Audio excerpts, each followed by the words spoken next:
ഇന്നലെ രാത്രി 1 മണിക്ക് ശേഷം ബിഗ് ബോസിൽ സംഭവിച്ച ഒരു കാര്യത്തെക്കുറിച്ചാണ് നമ്മൾ ഡിസ്കസ് ചെയ്യുന്നത്. അതായത് ശ്രീതു വന്നിട്ട് സിബിനോട് പറയുന്നുണ്ട്, കുറച്ച് പേഴ്സണൽ സ്പേസ് കീപ്പ് ചെയ്യണം, അന്ന് ചെയ്തതുപോലൊന്നും ചെയ്യരുത്. എന്താ കാര്യമെന്ന് വെച്ച് കഴിഞ്ഞാൽ, ബിഗ് ബോസിൽ ലാലേട്ടൻ വന്ന ദിവസം ഗബ്രിയുടെയും ജാസ്മിൻ്റെയും റിലേഷനെക്കുറിച്ച് എക്സ്പ്ലെയിൻ ചെയ്തപ്പോൾ ഒരു ഡെമോ എന്നോണം ശ്രീതുവിൻ്റെ കൈ പിടിച്ച് സിബിൻ കിസ് ചെയ്യുന്നുണ്ട്. ശ്രീതുവിൻ്റെ കയ്യിലല്ല കിസ് ചെയ്യുന്നത്, നമ്മളെല്ലാവരും കണ്ടതാണ്. സിബിൻ്റെ കയ്യിൽ തന്നെയാണ്. ഒരു ഡെമോ, ഒരു ഇതെന്താ പറയുക, ഒരു ഉദാഹരണം എന്നുള്ള നിലയിൽ ചെയ്തതാണ്.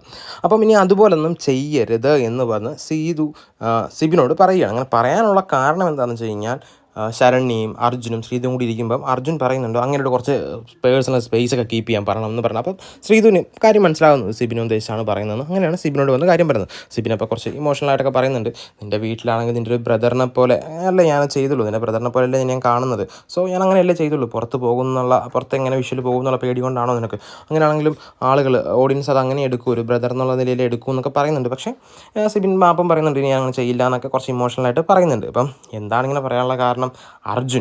അർജുൻ അത് ഫീലായി. അർജുൻ അത് പറഞ്ഞത് കൊണ്ടാണ് ശ്രീതു വന്ന് പറയുന്നത്. ശ്രീതുവും അർജുനും തമ്മിൽ വലിയ പ്രണയമൊന്നും ഇല്ലെങ്കിലും ഒരു കണക്ഷൻ ഉണ്ട് എന്നുള്ള കാര്യം നമുക്ക് എല്ലാവർക്കും അറിയാവുന്നതാണ്. സോ അർജുൻ പറഞ്ഞത് കൊണ്ട് തന്നെയാണ് ശ്രീതു വന്ന് പറഞ്ഞത്, നിനക്ക് എന്താ പറയുക, അത് ഇങ്ങോട്ട് അക്സെപ്റ്റ് ചെയ്യാൻ പറ്റുന്നില്ല, നിൻ്റെ പേഴ്സണൽ സ്പേസിലോട്ട് കയറുകയാണെങ്കിൽ നീ പോയി പറയുന്നത് ശരണ്യം പറയുന്നുണ്ട്. സോ അതൊക്കെ കൊണ്ട് തന്നെയാണ് ശ്രീതു വന്ന് പറയുന്നത്.